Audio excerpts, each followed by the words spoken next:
Good evening, everybody. We are live. My name is Natalie Cromie, and I am the content director here at the Secret Wealth Project. And welcome to the first Never Mind the Buy Box of 2022. I hope everybody is okay. Just wait for the notification to go out and have a few people jump on. I can see a few people coming in to join us. Please don't leave me hanging. Let me know if you can see and hear me okay. I'm just going to jump on my phone so I can see who's talking and who's saying hello. Hopefully the video has gone out okay. Fingers crossed that it has. A few of you jumping on. Good evening. I've just seen it's gone out on YouTube, which is good. So how is everyone feeling? Good. You can see and you can hear me. That's fine. Internet's a little bit glitchy my end tonight, so if it is a bit laggy, apologies for that. I am plugged into the hard line or whatever you want to call it, so it should be as good as it is. I'm struggling to find the video on Secret Wealth Project. Hope I've put it on the right one. Oh, I had a heart attack then. Yeah, I thought I put it in a different group. Right, it says that I'm live, but I am really struggling to find the video. Where is it? The video is live now. There we go. I need to click into it. Typical. So we've got Sam. Evening, Sam. Hi, Hayden. Hi, Simon. Hi, Simona. I'm going to talk about you in a minute, Simona, actually. So glad you're here. So I didn't want to hear your, otherwise your ears would have been burning. And then John's joined us. Evening, John. A few people, have a little chat between yourself. Say hello to each other. The first thing I want to kind of talk about a little bit tonight is opportunity on 2022 or in 2022. So it's just me tonight. So it's just me and you guys. So we need to be interactive with each other. Otherwise, I'll just be sat here talking to myself for an hour. Simona says, why? I am scared. Don't be scared. And actually, it's probably not what you think it is. So I want to remind people about something. So don't worry, I'll come on to it in a moment. Don't worry. But yeah, I just really want to get people's thoughts about 2022. We are at the start of the year. Oh, and by the way, I hope everyone had a good Christmas. Happy New Year. It feels a little bit late to say it now because of the way that the dates worked. It's almost, pretty much mid-January before we started back up, never mind the buy box. But I think the way the dates worked, the kids didn't go back till midweek last week. So last week it was a little bit of a week with the kids going back. So this week is really the week that we've kind of hit the ground running and gone full guns blazing on everything that we want to do in 2022. But let me know in the comments, what are your overall thoughts of how you think this year is going to be? I'm not talking, financially necessarily. I think it's going to be a brilliant year for people.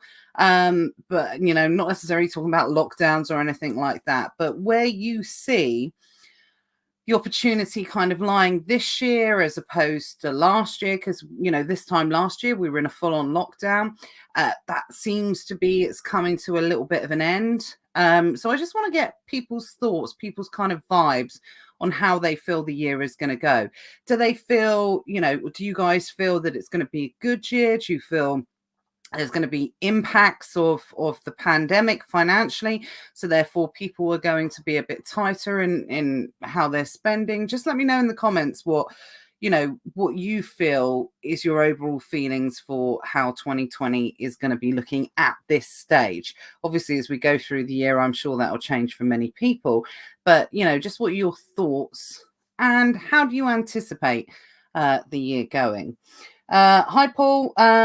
Sean says no lockdown, sales are doing okay for January. I think a lot of people have been quite surprised, especially this is probably the first proper January that we've had in 2 years. But, we talk about it in the group quite a bit, actually, in reality, January is not a bad month. It's actually a pretty good month because what tends to happen, especially in what you tend to sell, you might have some stock left for, that may have got a little bit saturated in Q4, you may have held your pricing, and these are goods that sell all year round, toys, that type of thing, beauty products that tend to sell well throughout the rest of the year as well. So you might find that you're having some really good sales, and we often see that in January. Certainly for the last 3 years, as far as I'm aware, January has been pretty good for most sellers. And by the way, I'm wearing a black top again, so you can't see the Secret Wealth Project logo. Someone told me about that last time and I forgot about it, and I've gone and done it again, so you can only see it with my hands. So yeah, January, I think most people tend to be a little bit surprised.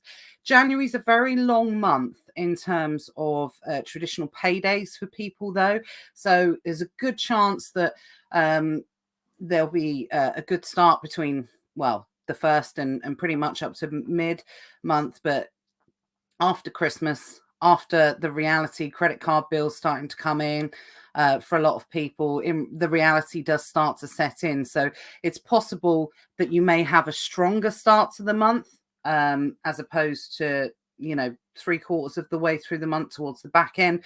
But once we get back into the February payday, things should start, getting back to normal a little bit, depending on how much you spent on Christmas, obviously.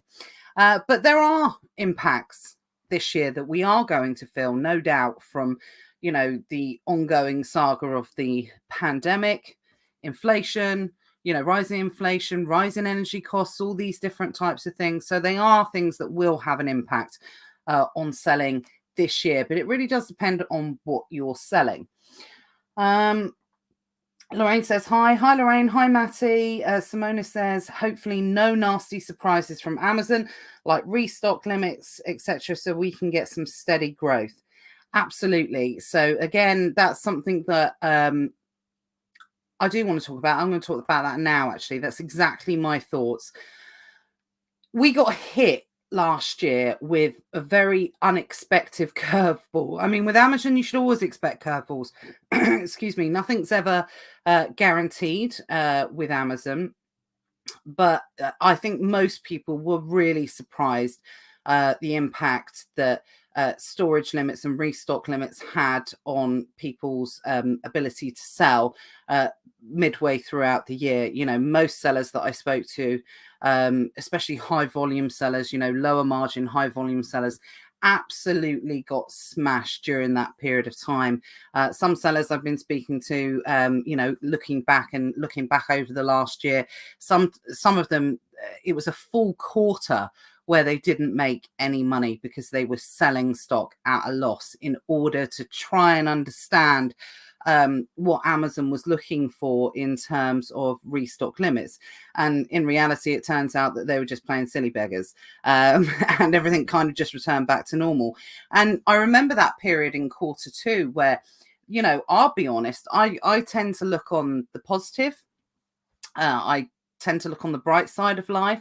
But even there was a part of me that thought, if this carries on, people are going to have abysmal Q4s. It's going to be an absolute stinker. So, rest assured, everybody was in the same boat in that respect. But like I said, I tend to look on the bright side of life. I'm pretty logical. I'm pretty pragmatic when it comes to selling on Amazon. Been doing it for a really long time. A lot of the stuff tends to work in cycles. But I genuinely, whether or not this is pie in the sky, I don't know. It's just my opinion and just my thoughts. But I genuinely think, and I haven't seen any evidence that would lead me to believe that restock limits or restrictions or shipping restrictions or shipping delays, that type of thing, all those things that we experienced last year, are going to have too much of an impact on selling this year at this stage. Whether that changes, who knows? Amazon, the way you've got to look at it in terms of what happened with the restock limits is Amazon necessarily didn't want to be in that position. Amazon is the top of their game. They're the innovator in the field. They're the leader in the market, and they provide this very unique service. And it failed, for want of a better word, because of, circumstances outside of their control. So Amazon really didn't want to be put in that position. I know many will argue, well, they benefited from all the, the sales regardless because of FBA fees and referral fees. Yeah, absolutely. But at the end of the day, like I said, they really, really didn't want to be in that position. It wasn't out of choice. So as soon as they could get out of it, they got out of it, which they did. So, but I think one of the things to remember, which we lost sight of, I think a little bit, is that the Amazon service is a fulfilled by Amazon service. It's not storage by Amazon service. So one thing that they made absolutely clear, and I think this is a continued opinion that they want to continue with in this vein, is that in order for the limits they've got in place, IPI, restock limits, all these different types of things, is that they don't really want stock holdings of more than around 60 days as an absolute maximum. Now in the arbitrage field, it's not too much of a problem because you guys don't buy hundreds and hundreds of units unless you're more in the wholesale side of things, or if you know that it's a product that already sells, you've tested it, you've put it in, maybe you've built up to selling hundreds of units. But you don't go to Tesco's and you don't buy 200 pots of Bisto when you've never sold it before. That's the beauty of the arbitrage model. You get to test it and try and see if it works for you. So on that side of things, it's not going to have too much of an impact on arbitrage sellers for 2022. One of the big benefits being an arbitrage seller in 2022. But in terms of wholesale, might have a little bit more of an impact, but a lot of the guys that do wholesale, especially if you're doing, multiple seven figures, something like that, then there's a good chance you might have your own storage facilities, or you might have an agreement with a 3PL where, storage is taken care of and the units are drip fed in. It tends to impact more those private label sellers who have to order units in 10,000 units and store them, and that they can't send them into Amazon anymore because they're going to get penalized either from a restock point of view, but not necessarily that from an optimization point of view. It doesn't have a massive impact on optimization, but if you are overstocked, then Amazon's not going to like that for your account health. So it's generally those type of things that more private label sellers are going to have to think about, managing their stock, managing their inventory effectively, because that's the big message. And I don't know if you guys feel the same. Let me know in the comments. But that's certainly the message I got from Amazon in 2021. It was reinforcement of the fact that they are not a warehouse facility. They are fulfillment centers. You send the goods in, the customer buys it, and they send them out. It's that continual kind of pick pack service, essentially, for want of a better word. So, that's what I got from it. Like I said, not a massive problem for most arbitrage sellers that are watching this or maybe watch this in the future, but just something to be aware of and something to manage expectations to, especially as we make that transition from Q4 into Q1, is, buying big stock amounts in. You can buy them, absolutely, but whether or not you can send them in more than a 60-day limit, well, it's not a limit, sorry, more than a 60-day supply, that's something that you definitely want to think about. Because say, for instance, the worst did happen again, they did put restock limits back in again, you just want to learn the lessons from 2021 where you're not in a position where you're having to sell stock at a loss, because you guys know that this is a competitive market. You deal with dickheads who do price tanking and things like that. So you don't want any more help to be put in that vulnerable position. That's what I'm kind of trying to say. So yeah, that's one of the biggest lessons I certainly learned, and hopefully you guys did in 2021 as well. So Sean says higher taxes, higher inflation coming means less money in people's pockets in April. Yeah. Higher interest rates, need to take this into consideration.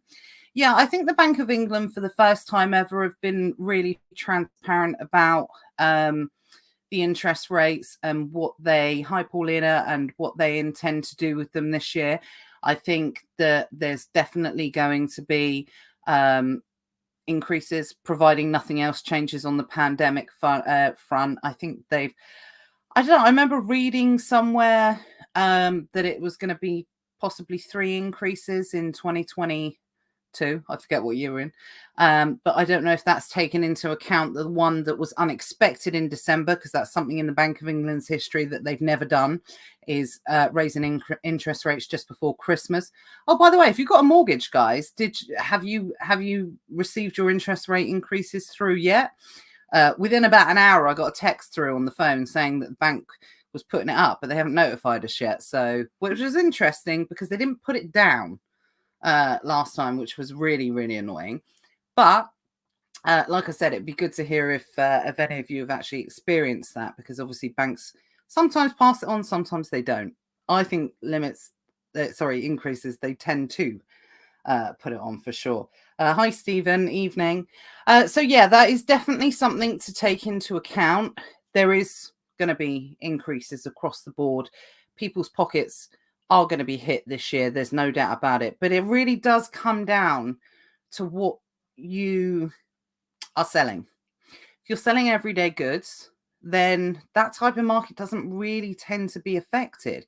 If you're in the occasion market, okay, that doesn't tend to be affected too much. People still celebrate birthdays. You know, people might spend a bit less, but they don't stop spending. You don't say to, you know, Auntie Susan, sorry, I'm not going to send you a birthday present this year because, you know, my energy bills have gone up. We're in, you know, British. We don't do that kind of thing. So it's whether or not the overall spend of what people are spending from their kind of residual income comes down. I think there's a possibility of that. But also on the positive side of things, something which I don't see people talking about, which I think we as sellers who sell maybe want items, not need items, want items, that this year will probably be the return of the holiday, the family holiday. For a lot of people. So again, summer was a relatively busy period for a lot of sellers last year. Maybe that's because a lot were selling to get rid of stock because of the restrictions. But it was a pretty good summer. Whereas August, I would argue, is probably the quietest month of the year throughout the whole year on Amazon FBA, unless you're selling, you know, fans or ice makers or something that's, you know, related to seasonal hot weather. But this year, we probably will see the return of the family holiday, and that will probably impact from 2 reasons. One, from a physical sales point of view, people don't order from Amazon when they're on holiday. They might order a few days before they get back to have something arrive. But, you know, there's going to be less people in the country, or less people that are going to be thinking about ordering stuff during that period of time. But also, people have had spare income over the last 18 months. People have not been going out as much. People have certainly not been going on holiday. You know, restaurants, pubs, cinemas and everything, you know, they've kind of reopened. The country's reopened again. But in terms of leisure spend, we've not seen people spending £3,000, £4,000, £5,000 on holidays. So when it comes to buying certain types of goods, people really feel like, I get the vibe that people really feel like they need a holiday. Everybody I speak, I see Facebook posts, across the board. I need a holiday. I need a holiday. I need a holiday. So if it does come down to, buying some wants on Amazon as opposed to going to holiday, I think that's something that, possibly might have to contend with from that point of view. But again, it really does depend when it comes down to, if you are selling luxury goods, if you are selling, real want goods within your inventory, yeah, you're probably going to be a little bit more impacted from everyone that's selling the OXO cubes or the Bisto or the Marmite or whatever, those everyday items that people need within their lives, or people feel that they need within their lives, I should add. Hi, Dora. Sean says Wilko's is closing stores down. If the high street collapses, those left with jobs will probably go online. So we may still be okay. Absolutely. I don't think I mean, has anyone heard that there's any kind of real issue with jobs at the moment? And I know I'm saying that with naivety, by the way. So, but it's definitely not in the news, in the media, which I'm trying to watch a lot less of now, by the way. But I don't know. I feel that where one opportunity may go, another opportunity may come about. I'm not sure. I can't really comment too much on that because I don't really know about it. Cara says, yes, mine's increased, not that much though. Yeah, I mean, 0.5% or 0.25%, whatever it went up to. It doesn't make a huge amount of difference. Depends how big your mortgage is, obviously. But obviously 3 increases over the year. That then, sorry, I've just laughed at Cindy's comment. 3 increases over the year, then that definitely, does have that kind of compounding effect. Mark says prime customers in general are not particularly price sensitive, so sales will keep flying. I agree. Convenience buyers all day long. Competition on Amazon will carry on being fierce. I agree, 100%. Bigger players have to enter the space to drive growth as footfall and bricks and mortar drops. Yeah, I think that's a really great point, Mark. And I think you'll definitely see that. I think you will start seeing more retailers, more business owners, more wholesalers potentially coming into the Amazon space. You've just got to make sure that you diversify and you do something different. You offer something that they can't, provide a service, to the Amazon customer that they can't. You just look at those different types of areas. Cindy said, what about the summer? Because I always joke in ESA, if I ever want to know, my brother's like an amateur meteorologist. He really tracks all the weather. He's got all the equipment for it and everything like that.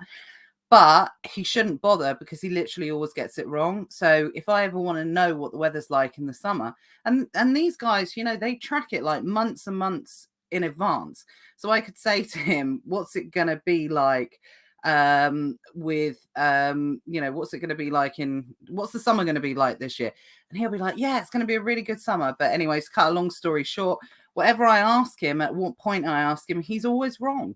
So now I can point it to the fact of if he says it's going to be a good summer, then it's going to be a crap summer. It's just the law of averages. Oh, did he get it right last year? I can't remember if he got it right. It was going to be a bad summer. Yeah, maybe he did. Oh, maybe I shouldn't be so harsh. But he's not part of this group, so he's not going to hear it. So it doesn't matter anyway. I'm just going to grab a drink. Right. Dora says, I've messaged you on Messenger, but with no reply. Oh, I'm sorry, Dora. It might have gone into my spam thing. I'll check it as soon as we get off here. I'll have a look. If we're not friends, as in friends connected, then sometimes it goes into spam. I should check it more often, but I don't check it that often. So apologies, but I will take a look for sure. Dean's joined us. Good evening. Loads of you joining tonight, which is cool. I thought it would be a little bit of a quiet one tonight, actually, because I didn't know. I was just sort of getting a little bit of a feel that everybody was just still in a bit of a Christmas hangover state. I don't know. Maybe I've read that wrong. Right. Samara's joined us as well. Good evening. So at the very start of this, 20 minutes ago, I freaked Simona out by saying, I'm going to talk about you later. So bearing all that in mind, all of the opportunity, all of the potential challenges for the year, there's a couple of things that you can do to put yourself in a good position to hit the year, hit it face on, I suppose, or financially in a better position. And I saw a post from Simona this morning, which referred to the VAT refunds. Which came about, I think, summer of last year, something like that. A group of people very kindly wrote a free guide on how to get VAT refunds. And I hope Simona won't mind me saying this, but she received a very large VAT refund that she'd been waiting a very long time for. And it's just literally about to come through. But what I'm trying to say and what I want to say at the first point of business tonight is, if you have been a non-VAT registered seller at any point in the last 3 years of selling on Amazon and you have not applied for your VAT refund yet, I'm not going to go into the whys or the wheres of what the VAT refund is. It is what it says on the tin. You shouldn't have been paying VAT on your fees, and you could be entitled to A rebate, it really, really does depend on your personal circumstances, and it does depend on, where you're based. A few different types of things. I won't go into all of them. But what I'm trying to say is that if you have not applied for the VAT refund yet, you are literally leaving money on the table. I've seen people that have got, Simona's was hugely generous. Sorry, it's only money she's paid. It's not like Amazon's, they choose what to pay to people. It's money that she's paid over the years. But what I mean by that, it's like a unexpected windfall at a time within your business, especially on the quieter side of things, where a few £1,000s, who isn't going to turn that down? Who's going to turn that down at the end of the day? Some people have easier experience doing it than others, but from what I can see, the PDF that was created does tend to guide people through it. Might need a little bit of updating, through to different experiences. So if anyone is watching that did create it, I'm not sure, not 100%, but from what I can see, the majority, and I'm talking hundreds of people, have been able to claim back these VAT on fees, and they have been quite sizable sums of money. Like I said, I've seen people get 2,000, 3,000, 4,000, 10,000, 15,000. I am talking a big amount of money, guys. So first point of business, first real task of the year. If you haven't claimed that VAT refund yet, please, please, please go ahead and do it. If anybody hasn't done it, please pop it in the comments right now. You have to be a non-VAT registered seller at some point in the last 3 years. And I will make sure that you get a copy of that PDF guide that can guide you through on how to do it. Because, I only wanted to mention it. I know Simona replied a long time ago, and it's taken 7 months for it to come through. But I still see comments of people who still haven't done it, who are still saying, oh, I've been meaning to do that or whatever. So you really, really do need to do it if you haven't done so already. Leaving money on the table, especially in Q1, when sales are a little bit slower, it all helps, build your business for sure. Luke's joined us. Evening, Luke. Sean says, got loads back in November, came fast, only took a few weeks for me. Obviously, I flipped it over and over and over. Good time for Q4 sales to hit new records. Brilliant. Congratulations. I think that, if you got it just before Q4, it was a great opportunity to be able to funnel that extra cash into your business and flip it over many, many times, which I'm sure you did, Sean. So good to hear. And, congratulations on the records. Amazing. So Simona said applied 4th of May last year, only got it today. So 7 months. So be patient. I know David said still waiting mine after several months. David, did you get the issue sorted that you were experiencing? Because the other thing is, as I'm not going to go on because we've talked about this extensively over the last few months. I don't want to go back over it too much, but if you are going to go for it, you have to make sure that all of your details are matching, because we're talking thousands here that Amazon is paying out. So they're not going to give it easily to you if everything's not tickety-boo. So if everything's not 100% right.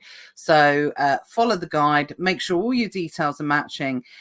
And I always say that I've not seen anybody lose their account over it or anything like that whatsoever. I've really not seen anybody, and I can't see why anybody would.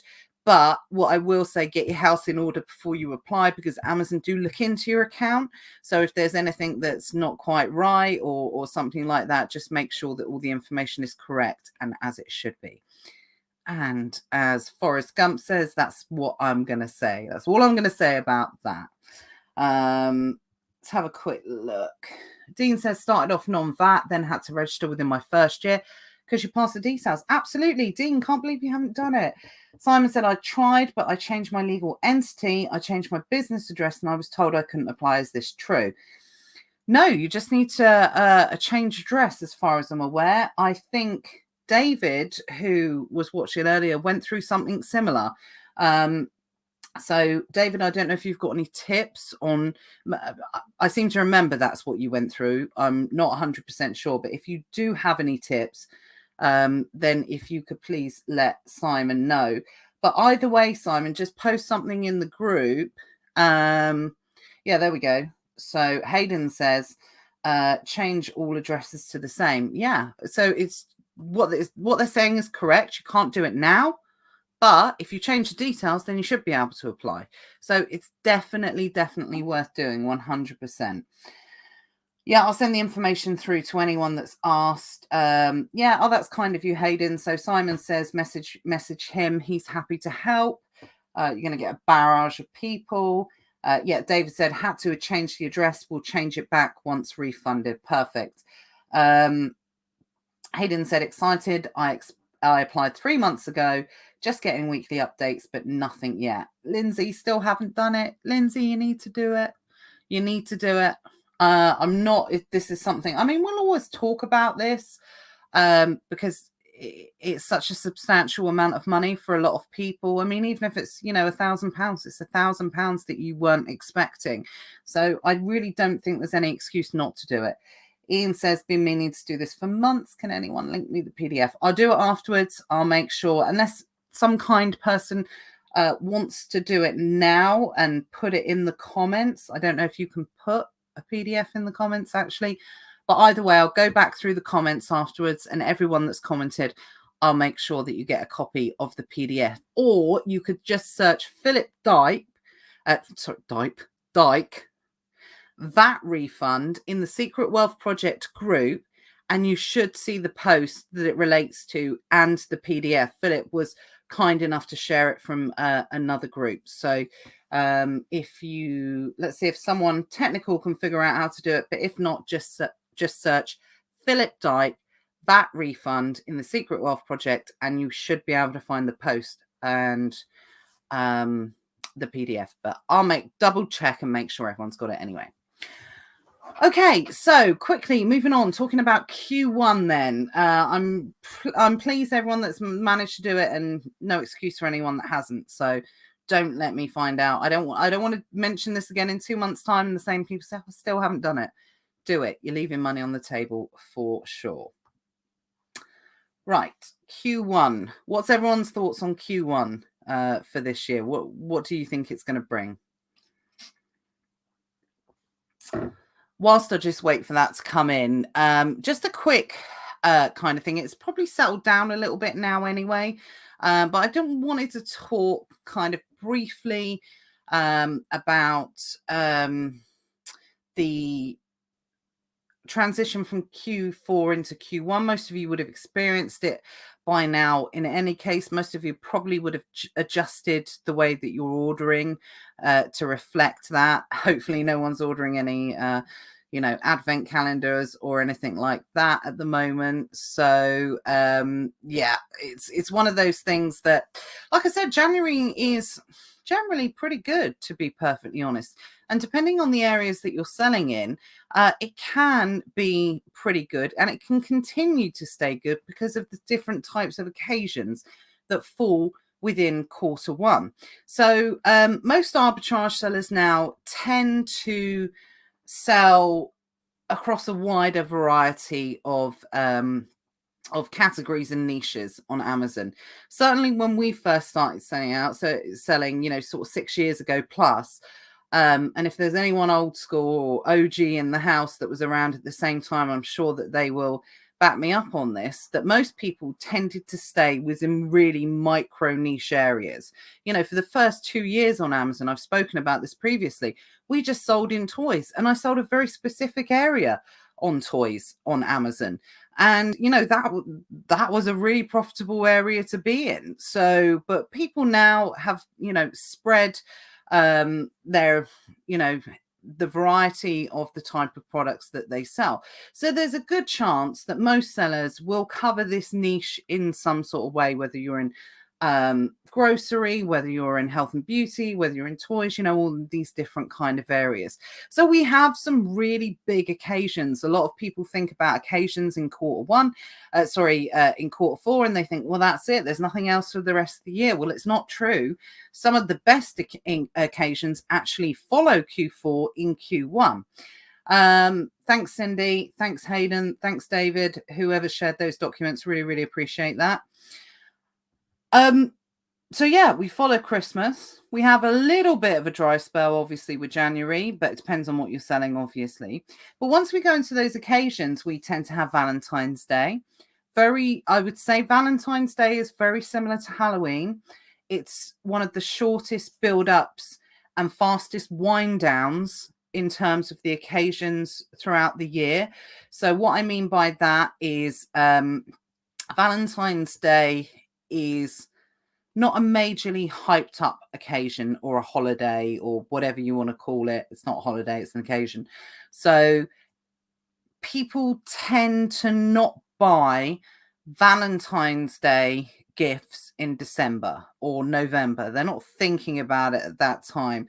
I can assure you, as much as I love my husband, hopefully he's watching tonight, but as much as I love him, I'm not thinking about what I'm going to buy him for a Valentine's Day gift, probably until about the week before, if he's lucky at all and I buy one at all. So what I mean by that is it has like the kind of shortest build up, and as soon as Valentine's Day is over, that's the end of it. It's kind of game over. But if you're really sensible in the type of products that you sell, there's another holiday that follows that quite quickly afterwards. And by the way, when I say Valentine's Day is a short build up, pretty much it should, I would say the build up is probably about 3 weeks. So anytime between now and the next week or 10 days, then that's when you should start seeing people kind of purchasing kind of Valentine's-y type stuff. Here he is watching. Damn. Card would be nice for a change. Well, you always be my Valentine. You know that for sure.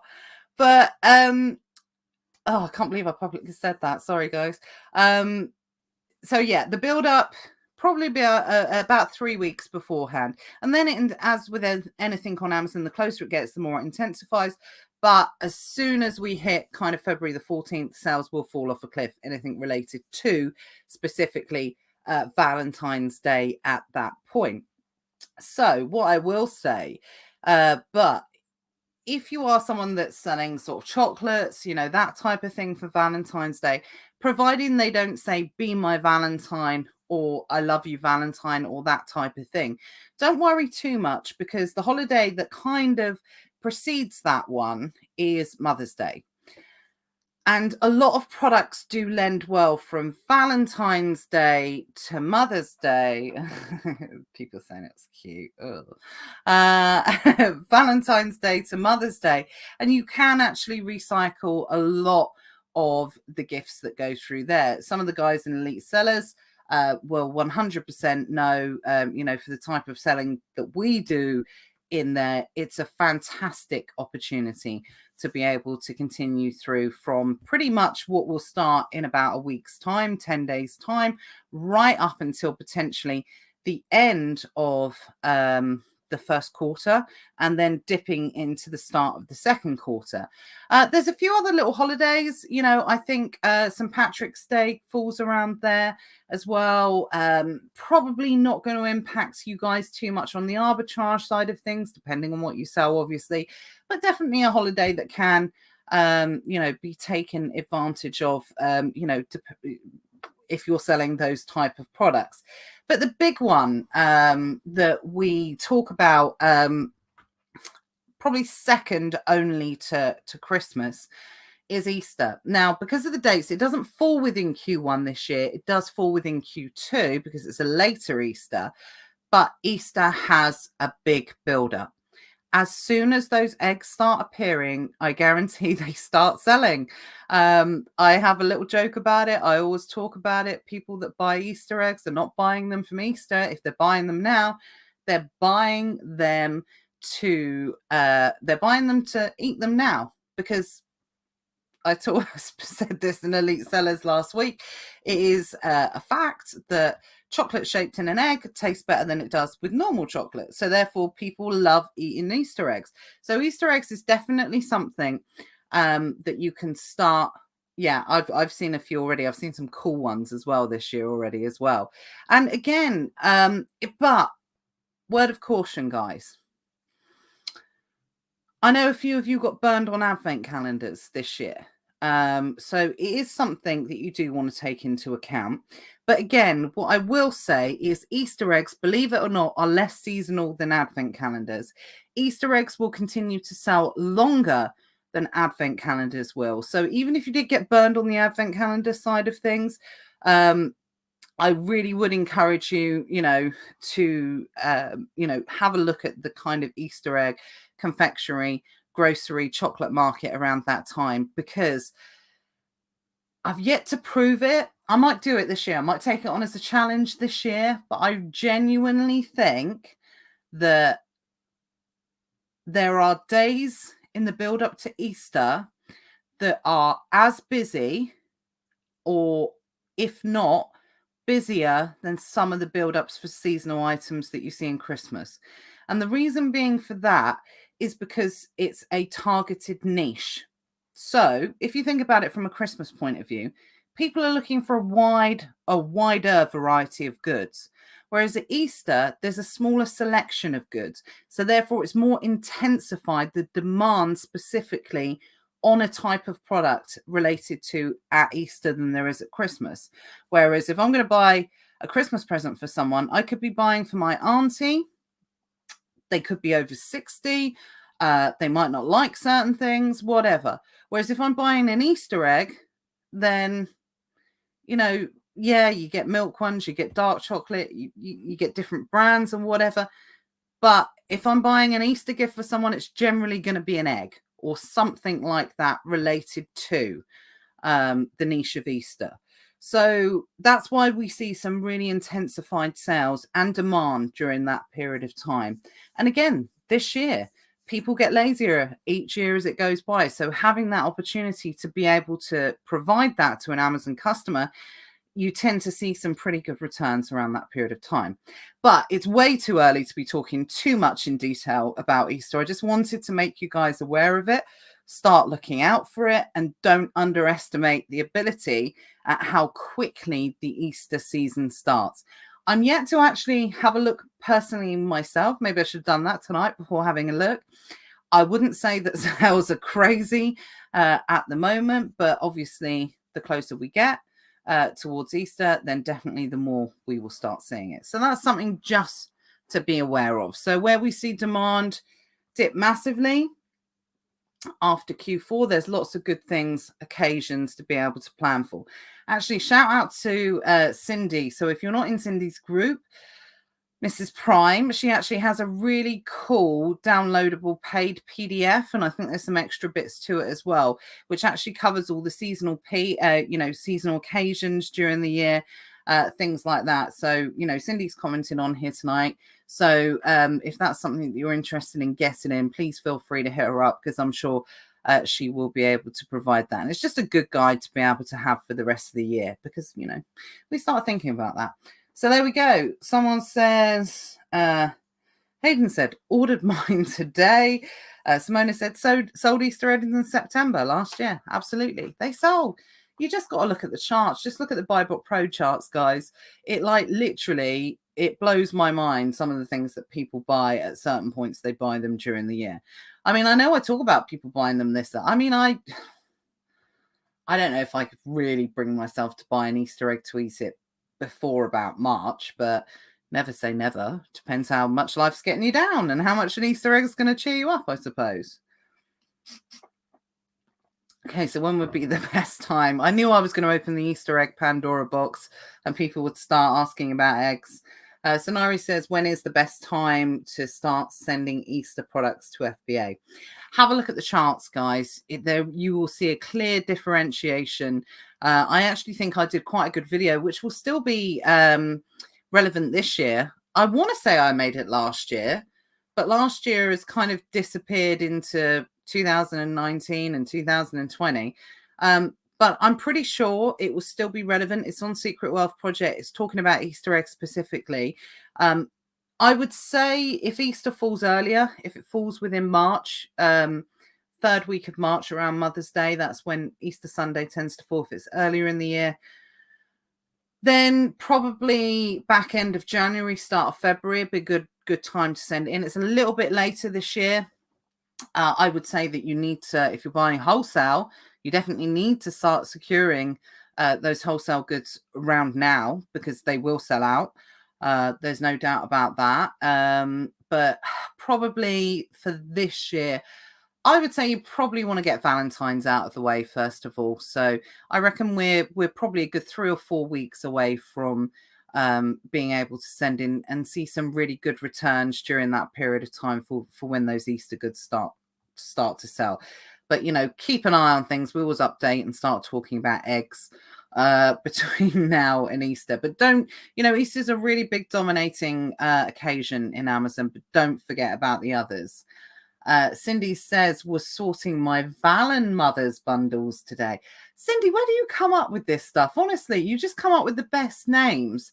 Like, whenever I try and think of cool names, I end up saying something like Van Halen something or another. You always come up with like the best terms to be able to call stuff. I'm definitely going to nick that, but don't worry, I will give you credit for it for sure.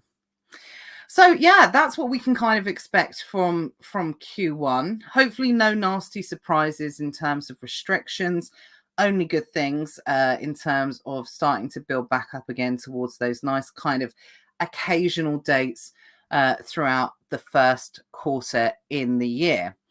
So the other thing I kind of wanted to talk to you guys about tonight is goals. Let me know in the comment. Have you written your goals yet?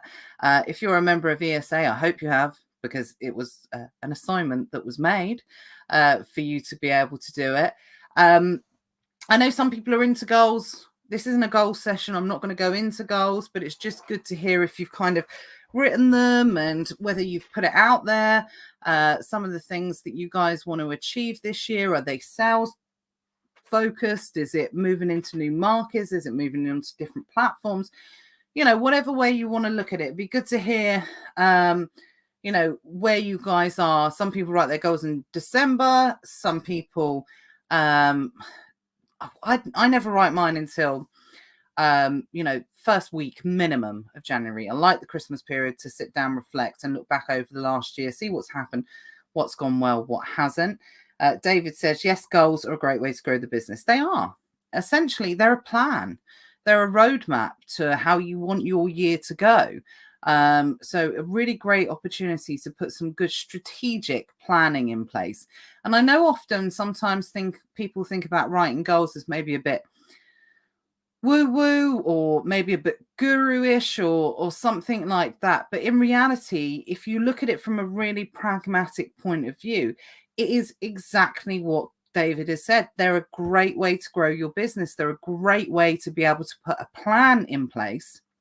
If you take the time to do it and you take the time to do it well, you're more likely to stick to that plan as well. The more effort, you guys all know this, the more effort you do with something, the more effort you put into something, the more likely you are to stick with it.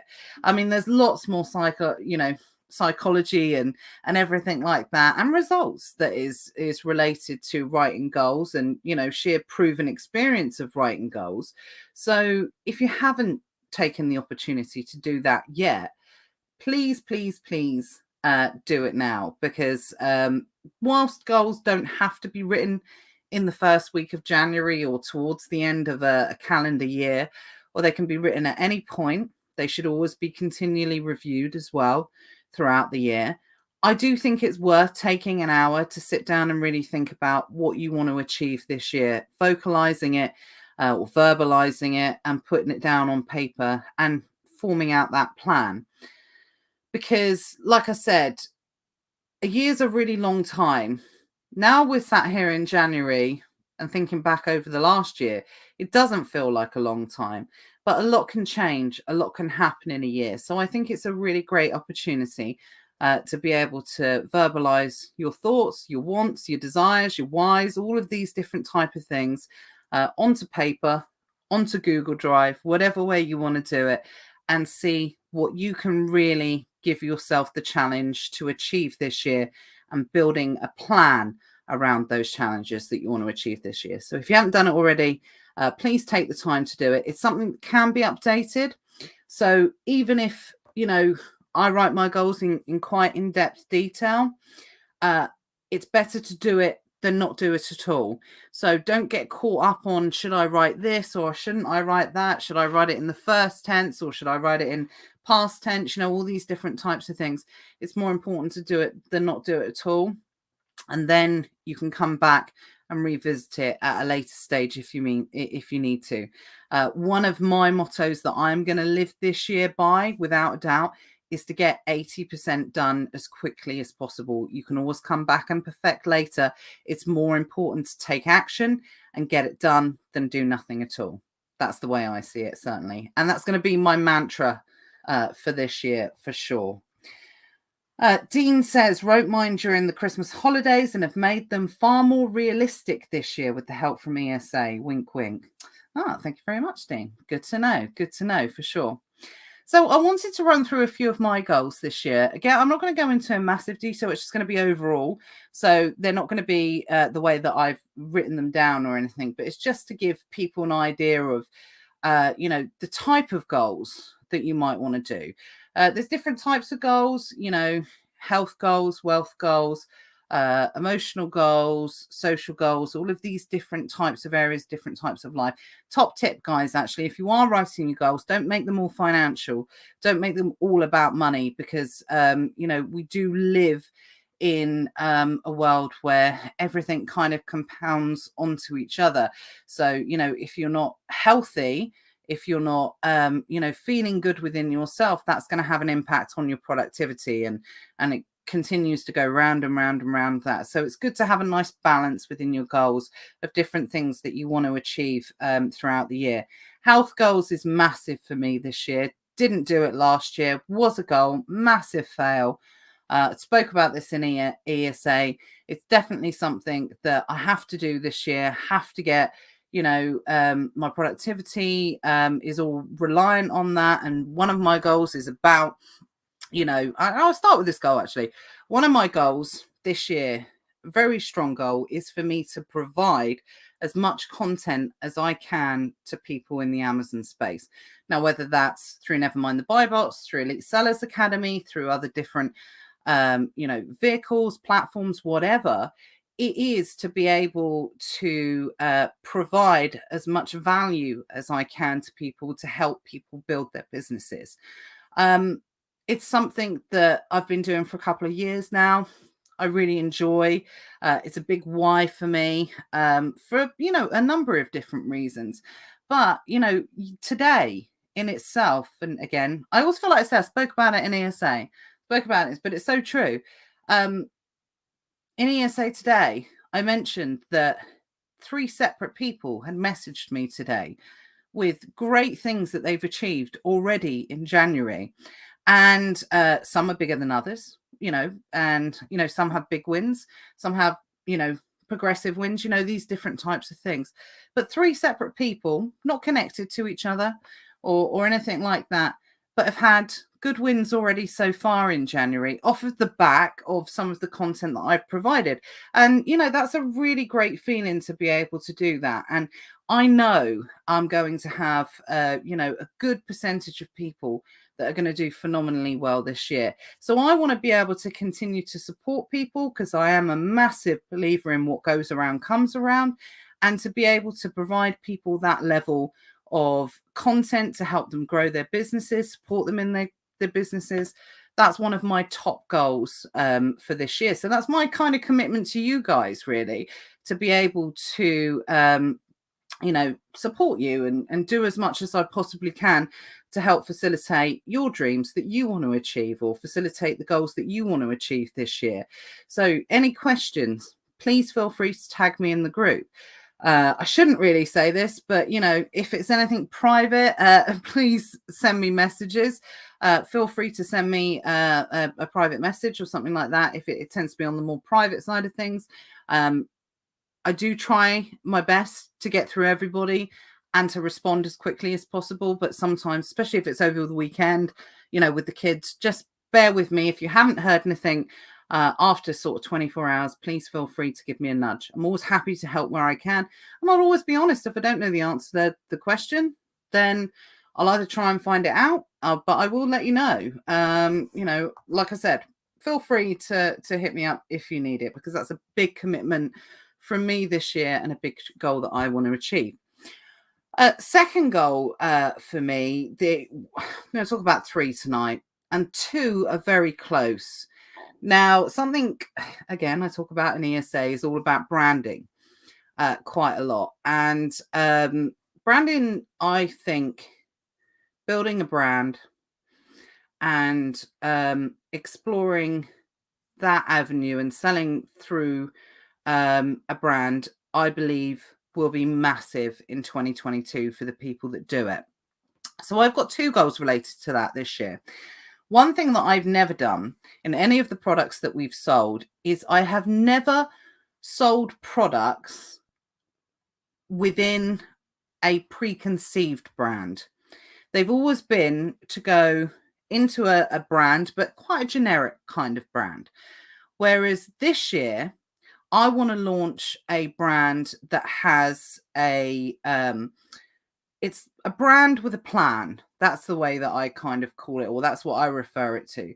So this year is going to be about launching a brand, certainly in the first quarter of the year, that is specifically designed to have a series of products fitted in, complementary products that work well together to be able to form an overall specific brand in a very niche area, and interestingly in an area that I've never sold in as well.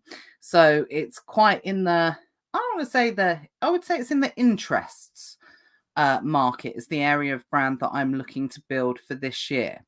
So what I will say is, that's a big goal for us this year. But when I say it's a brand with a plan, we want to get that launched in the first quarter of the year.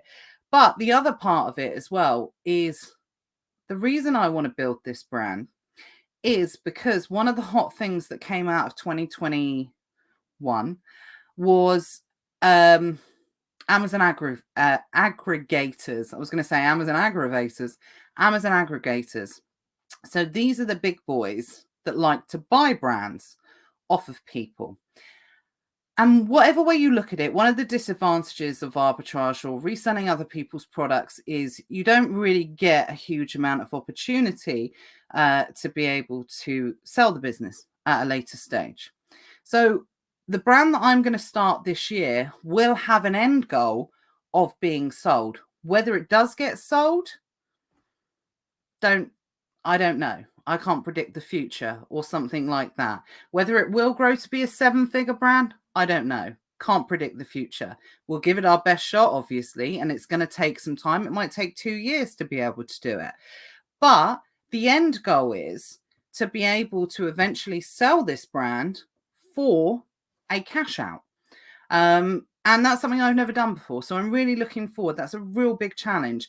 And it's a scary goal this year to be able to do that as well. So goals should always be challenging as well, for sure. And then finally, the last goal of this year as well. Again, it's brand related. It's something that I've been doing for a little while, but it hasn't really got a name because it's just really been through recommendations and that type of thing. Is I will be launching this year an agency, or I still don't know if I want to call it an agency, but certainly a specific company that focuses on providing services to Amazon sellers or people or business owners that want to start selling on Amazon. So it's predominantly going to focus on things like paid advertising and creating listings, that type of thing. It's something I've done for a really long period of time, and we've got a good selection of clients that use us for this. But we just do it on a people email me or people message me. We don't really have a brand that's related around that. And of course, that's something that I've been able to do because of the level of time that we've been selling on Amazon and the experience that we've got through selling on Amazon. So that's the other big goal for this year. So 3 big goals, definitely to be able to work on in different ways. Altogether, I've written about 10 goals. I think it's 10, actually, all covering different areas of life. But in reality, in conclusion, what I want to say is that I genuinely believe that this year is going to be phenomenal for people that really, really do go for it, for people that really, really do put the work in to wanting to build something. The demand on Amazon's not going anywhere. There will always be demand for people who know what they're doing. There will always be demand, for well-made products. There will always be demand for well-branded products. There will always be demand for products to be resold. So this year is probably the first year that we're going to return back to normal after the COVID pandemic, I would have thought, or as close to it as normal as we can get for the last 2 years. So, throughout the year, you might hear people saying, oh, this is dead, or this doesn't work anymore, or whatever. The only way to look at it is to really recognize that the opportunity doesn't go. The game changes every now and again. You have to adapt to business. Curveballs get thrown in. Unexpected life situations and circumstances change and things occur. But the opportunity doesn't really ever go anywhere. And I was speaking to someone today who is a multi-7-figure seller, and we were talking about the opportunity for this year. And the seller that I was speaking to has said that out of all of the other years, not taking into account the COVID years, because obviously no one knew that was going to happen, with the exception of last year when we were in the pandemic, of course, that the opportunity has never been better. It's never been easier. And I'm not talking about easier as in it's easy, but I mean it's easy for the steps to take to be able to start, to take action. There are so many amazing services that are around. Buybot Pro didn't exist when I first started selling on Amazon. OnlineArbitrageDeals.com didn't exist when I started selling on Amazon, and all of the other software that Karen and Matt produce. And interestingly, Matt's just created a brand new free arbitrage course. So if you haven't had a look at that, make sure you do. And I know some of you are really experienced sellers, but the way that I see it is it's always good to have a different look, a different take on something. And it's always good to go back to, the beginning, because we forget. We get into a little bit of habit of like, oh, I know what I'm doing. But sometimes there's parts in the process that we might forget, and you just might get reminded of something again. So it's always worth taking the time to absorb new information, and maybe from a different point of view as well. So make sure you learn as much as you can over the next 12 months. Just absorb as much information as you can. You should never stop learning. You should never stop, never stop moving in that respect. But yeah, if you haven't already, have a go on Matt's course, because I also think it's a really good opportunity to go back and the process of kind of starting again and see if there's any kind of things that you need to tweak. Is there anything that you think, oh, okay, I haven't written a procedure for that. Maybe I could change that within my business. Something like that. Good opportunity. That's the way that I see it. So as far as I can see, the opportunity still remains. And as far as I'm concerned, it's as great as ever. So it really does depend on what you guys do with it. So fingers crossed, that'll give you a little bit of motivation to be able to get going, if you haven't already. But everyone that I've seen on here tonight, I know is already going. So just reconfirmation of that. Sean says, won't need to slow business down much this year. No more units slowing business down. So should scale big this year and leverage people's garages to work in their home. Absolutely. Again, Sean says, I won't be creating any listings anymore. My VA does all that. included branding listings. Thanks to Nat in ESA for giving all the help to my VA. I managed to outsource that part too. Oh, well, you're welcome. I'm always happy to help people where I can and get them on the track or path that they need to, as much as I can, obviously within my own abilities and my own experience. Any other questions, let me know. But that's it. That's pretty much it for tonight. It's a little bit of an introduction. I'm going to have a seller on next week. We're going to talk about, some of the opportunities, extra opportunities for the year. It's gone really dark in this room all of a sudden. So I appear to be drifting away. But like I said, it's just what you take of it this year for sure. Sean says waiting for bundle option 5. If you know, guys. I can't elaborate on it any more than that. But yeah, it's coming. I promise, for sure. But it's good to be back. I've missed you guys. I genuinely have. It was like Groundhog Day a little bit on the Tuesdays over Christmas. I would sort of get to about 6:59 and be thinking, should I be somewhere? And yeah, it's because I was getting the vibes for missing Nevermind the Buy Box. So we are back every single week. Be a variety of different content being covered throughout this year. Hopefully speaking to lots of different sellers and hearing lots of different experiences. As always, if you are somebody that does want to come on Nevermind the Buy Box, challenge yourself. It doesn't matter the level of experience you have. You don't have to be a 7-figure seller to come on and do it. It's just good to hear different stories from where people are in different, and different experiences of where they are in their Amazon journey. So if you want to really start the year with a bang, push yourself out of your comfort zone, drop me a message, and we will talk about getting you onto Nevermind the Buy Box. I promise it's not as scary as people think. And I've never had anyone said that they hated it afterwards. At least they've not told me that anyway, to my face. They might have told other people. But genuinely, most people enjoy it and it really pushes you out of your comfort zone. So if you do want to, drop me a message. More than happy to have you guys on. And that's it. So same time next week, 7 o'clock. Have a wonderful week, everyone. Get those goals done if you haven't done it. If you haven't done it already. And VAT refunds as well. Final warnings. Make sure you get them in. I'll go through the messages afterwards. And for anyone that hasn't got the PDF, I'll make sure you get them. Someone said about... Oh, I think I missed a question. I've not been able to send a shipment because I was suspended. What advice would you get my account to get reinstated? It really does depend on the circumstances of the suspension.